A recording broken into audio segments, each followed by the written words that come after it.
ผ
มมีหนังสือเล่มหนึ่งที่มีการรวบรวมอายุของนาฬิกาข้อมือเนี่ยประมาณ100 ปีนะครับแบรนด์ของประเทศญี่ปุ่นเนี่ยมีอยู่หลากหลายแบรนด์แต่ว่ามีอยู่แบรนด์หนึ่งที่มีการพัฒนาภายใต้สโลแกนความงามที่ไม่เคยโอนอ่อนไปตามกาลเวลาสิ่งที่เขาทำเนี่ยทำให้ยอดเยี่ยมตลอดมาถึงเวลา70 ปีนะครับจุดเริ่มต้นของเขาเนี่ยตั้งแต่ปี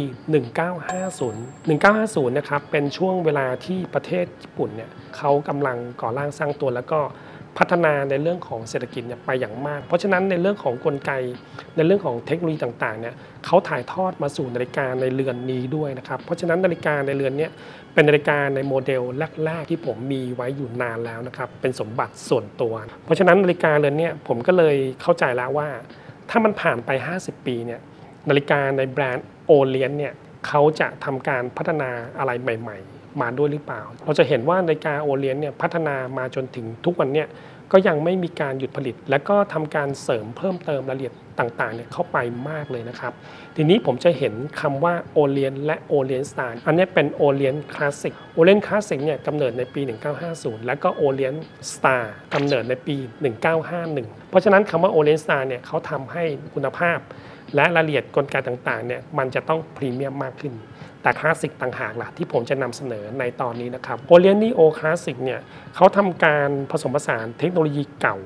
ไปสู่ใหม่เขามีการพัฒนาทั้งกลไกรูปแบบและวัสดุต่างๆทีนี้เรามาดูกันว่านาฬิกาเรือนนี้เขาไม่สามารถที่จะปรับขันขึ้นลานด้วยตัวของเขาเองได้แล้วก็กระจกเรือนนี้มันเป็นพลาสติกและอีกอย่างหนึ่งผมเห็นว่านาฬิกาเรือนนี้ไม่สามารถปรับตั้งวันที่ด้วยเม็ดมะยมตรงกลางภายใต้แนวความคิดหลักของแบรนด์โอเลียนที่นาฬิกาที่มีคุณภาพที่สามารถจับต้องได้นะครับจะต้องเข้าถึงผู้คนให้ได้ทั้งหมดอันนี้เป็นความตั้งใจหลักเมื่อ70 ปีที่แล้วนั่นเองนะครับอันนี้เราไปนำนาฬิกาในเวอร์ชั่นใหม่โอเลียนนีโอคลาสสิกขึ้นมา1เรือนเป็นนาฬิกาเวอร์ชันปี2022นะครับล่าสุดของนาฬิกาเรือนนี้เราก็จะเปรียบเทียบกันปัจจุบันนี้ทำเป็นหน้าปัดสีดำแบบดั้งเดิมเหมือนกับนาฬิกาของผมนะฮะแล้วก็สิ่งที่เปลี่ยนไปเนี่ยเขากลับเลือกที่จะเปลี่ยนสีของตัวเรือนนั่นเองนะครับมีทั้งหมด3สีนะสีที่อยู่ในมือของผมเนี่ยมันมีรูปแบบที่คลาสสิกเหมือนกับเวอร์ชั่นของนาฬิกาของเราเลยเพราะว่าเขาดึงเอกลักษณ์ของนาฬิกาเรือนนี้ขึ้นมาเป็นหน้าปัดสีดำก่อนแล้วก็ตัวเรือนของเขาทำเป็นสีบรอนซ์เพราะฉะนั้นการทำของเขาเนี่ยภายใต้เนื้อในของเขาเรียกว่าเป็น stainless steel ที่เป็น solid แล้วก็เพลทด้วยสีบรอนซ์นั่นเองการให้สัญลักษณ์หรือว่าเป็นมาร์กเกอร์เนี่ยเรียกว่าเป็นสี่เหลี่ยมแบบแท่งใหญ่ๆเขาเรียกว่า block pattern อันนี้เป็นเอกลักษณ์ของนาฬิกาโอเลียนรุ่นนี้ด้วยนะฮะมีมาร์กเกอร์ที่ใหญ่มองเห็นได้ง่ายมองเข้าไปอีกก็จะเห็นว่ามีวันและวันที่เป็นสีดำบนจานวันที่สีขาวตัวอักษรเป็นสีดำนั่นเองแล้วก็ภายในของเขาเราก็จะเห็นว่าเข็มของเขาเนี่ยมีขนาดใหญ่ทำให้เรามองเห็นในการเดินหรือว่ากลไกของเขาเวลามันเดินเนี่ยเราสามารถมองเห็นเป็นวินาทีนาทีและชั่วโมงได้นะอันนี้สวยงามมากเลยและสีคือคลาสสิกในแบบดั้งเดิมพร้อมกับขอบของเขาเนี่ยที่เห็นจากด้านนอกครับก็จะเป็นสีบอลเป็นหยักเหมือนหยักฟันเฟืองนั่นเองกระจกตัวเนี้ยเป็นแบบโค้งโดมคริสตัลและตัวเรือนของเขาเนี่ยเป็นแบบ cushion case หรือรูปทรงเหมือนเป็นหมอนนะครับมันมีรูปทรงที่ร่วมสมัยที่มองแล้วเป็น neo classic ถ้าเราพูดถึงกลไกมันเป็นกลไก Caliber F6922 สำรองพลังงานที่มากถึง40ชั่วโมงนะครับและที่สำคัญเขามีความถี่ 21,600 นั่นเองนะครับเพราะฉะนั้นการเดินที่มันมีความถี่จะให้ความแม่นยำOrient Classic นั้นจะต้องมาพร้อมกับสเกลในการเทียบเวลาด้านในตำแหน่ง4นาฬิกาถ้าเราหมุนในตำแหน่งเม็ดมะยม4นาฬิกาจะเป็นการหมุนสเกลขอบด้านในให้เป็นการ adjust ตามเข็มและหมุนทวนเข็มได้ด้วยเช่นกันนะครับนาฬิกาเรือนนี้เป็นนาฬิกากันน้ำได้ถึง200เมตรภายในกลไกของเขานะครับเขาให้เจเวลได้มากถึง22เมตรส่งผลให้ความเที่ยงตรงของนาฬิกาเนี่ยมันมีสูงมากขึ้นนะครับและที่สำคัญภายน้ำ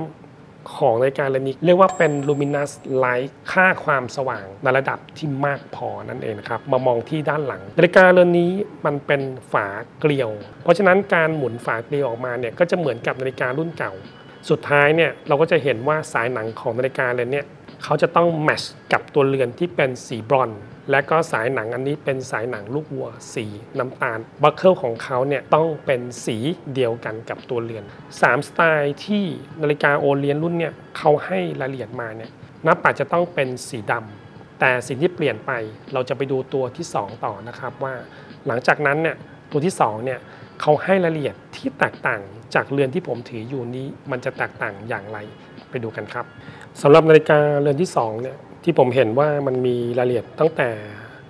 กล่องของเขาเนี่ยก็จะเป็นกล่องที่เน้นในเรื่องของสีที่เป็นโลหะนะฮะตัวเรือนของเขาถ้าเป็น stainless steel และก็สายเป็น stainless steel ด้วยนะครับส่วนฟังก์ชันภายในของเขาทุกอย่างในรุ่นของ Orient Neo Classic จะเป็นเหมือนกันหมดนะครับคือมีความเที่ยงตรงมีความแม่นยำแต่ว่าเรามาพูดถึงภายนอกกันดีกว่าว่าสิ่งที่เราเห็นเนี่ยหลักเวลาที่เรียกว่าเป็นบล็อกแพทเทิร์นจะเห็นว่าเรือนนี้เขาเน้นสีที่เป็นคู่สีส้มมันโผล่มาสีขาวก็จะมีความเด่นมากขึ้นการให้ค่าแสงเนี่ยมีความคอนทราสต์มองเห็นได้ชัดมากขึ้นไปอีกสิ่งที่แตกต่างมากกว่านี้อีกก็จะเห็นว่าตัวสายเหล็กเนี่ยจะเป็นเข็มสีเงินและก็ขอบก็จะเป็นขอบสีเงินทั้งหมดเป็น stainless steel นั่นเองสำหรับตัวเรือนและสายมีค่าความแข็งแกร่งในระดับที่เป็นมาตรฐานของ Orient อยู่แล้วนะครับในมิติของการมองเห็นเนี่ยสีของตัวเรือนหน้าปัดของตัวเรือนของเขาเนี่ยให้ค่าความสว่างมันมีบุคลิกของความเป็นสปอร์ตการออกแบบในเรื่องของสายที่เป็นเอกลักษณ์โดยชัดเจนนะทีนี้เรามาลองดูในเรื่องของสายเนี่ยผมเห็นว่ามันมีความเป็นตะวันออกคือเรียกว่าด้านข้างของเขาเนี่ยมันเป็นการขัดแบบซาตินนะการสะท้อนแสงในตำแหน่งที่ขัดเงามากกว่านะครับมันเหมือนกับลักษณะของเสื่อมันเหมือนกับเสื่อทาทามินั่นเองนะครับเพราะฉะนั้นการออกแบบตัวเรือนแล้วก็การออกแบบสายเนี่ยมันน่าจะเป็นอะไรที่เขาคิดมาแบบดีแล้วนั่นเองนะครับเพราะฉะนั้นการอยู่บนข้อมือของนาฬิกาเรือนนี้ก็จะให้บุคลิกของความเป็นโลกตะวันออกของโอเลียนโดยชัดเจนนะครับทีนี้ถ้านาฬิกาเรือนนี้มันถูกออกแบบมาให้เป็นแบบนี้ก็ไปสู่นาฬิกาอีกเรือนหนึ่งในรุ่นของ Neo Classic เป็นตัว Limited Edition ด้วยนะครับแพ็กเกจตัวนี้จะพิเศษมากขึ้นมีขนาดที่ใหญ่มากขึ้นแต่ว่ามันมีความขลังในตัวของเขาเองนะครับเขามีคำว่า Limited Edition นะครับทั้งหมดในการผลิตของนาฬิกาเรือนนี้จำนวน 2,000 เรือนแต่สิ่งที่ผมเห็นว่าแตกต่างโดยชัดเจนเราก็จะมองไปที่บล็อกแพทเทิร์นนะครับคือตัวมาร์กเกอร์ของเขาเนี่ยมันเป็นแบบสเปกตรัมความมีเสน่ห์ของนาฬิกาเรือนนี้นะครับเขาต้องการขับสเปกตรัมเนี่ยออกมาให้เห็นโดยชัดเจนถ้าเราเปรียบเทียบแล้วนะครับผมจะนึกถึงคำว่าสเปกตรัมเนี่ยผูกพันกับสีลุ้งนะสีลุ้ง7สีเนี่ยแต่ว่าสีลุ้ง7สีเนี่ยเรามักจะเห็นมันตอนเช้าหรือตอนกลางวันนะครับในที่ที่สว่างแต่ว่าเขากลับทำสเปกตรัมเนี่ยให้อยู่ในที่กลางคืนนั่นเองแบบนี้นะครับอันนี้อาจจะเป็นความแปลกของแนวคิดวิธีการที่ทำให้มันมีความลึกลับในแบบหนึ่งใส่สีที่แตกต่างกันของเวลาสีคือไม่เท่ากันเลยนะครับมันเป็นการไล่เฉดในแบบที่สวยงามมากเลยและก็ยืนพื้นด้วยสีดำบนหน้าปัดของเขานะทีนี้เราก็จะเห็นว่านอกจาก2เรือนที่ผมได้พูดไปนะครับสีที่เป็นคู่สีเนี่ยอันนี้เราจะเห็นว่ามันเป็นสีกลางทั้งหมดแล้วก็ทำให้สีของสเปกตรัมเนี่ยโดดเด่นออกมานะครับและเราก็จะเห็นว่าตัวเรือนของเขาและขอบของเขาเนี่ยมันกลับกลายเป็นสีดำสนิท ในความเป็นจริงตัวเรือนของเขานั้นเป็น stainless steel นะครับทำการเพลทด้วยสีดำแล้วก็ทำให้สีดำเนี่ยมันมาพร้อมกับสายหนังวัวสีดำจะมาพร้อมกับหูเข็มขัด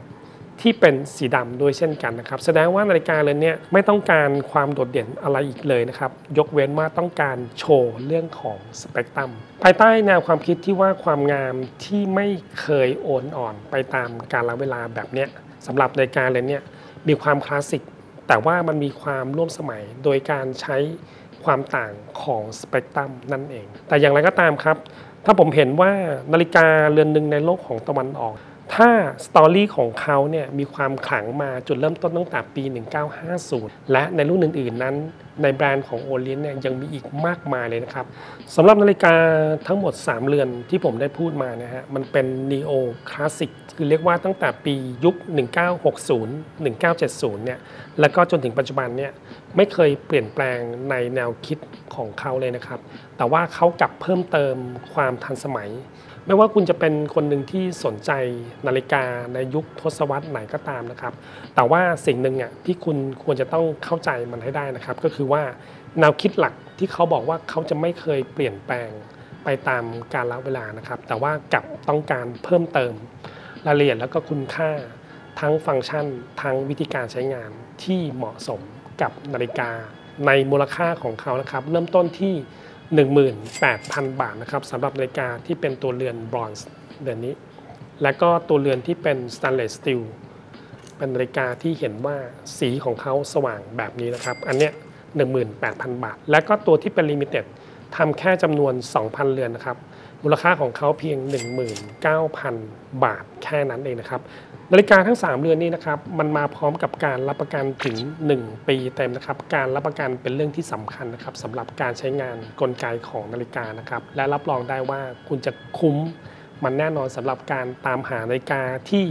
ห้างสรรพสินค้าชั้นนำทั่วไปนะครับหรือเข้าไปที่ Facebook Orient Watch Thailand นะครับผมจะขึ้นรายละเอียดตรงเนี้ยใต้คลิปวิดีโอนี้ด้วยนะครับอย่างไรก็ตามครับถ้าคุณเป็นคนหนึ่งที่ต้องการหานาฬิกาในรูปแบบคลาสสิกและต้องการที่จะเป็นแบบ Neo Classic ก็จะต้องโอเลียนรุ่นนี้เนาะ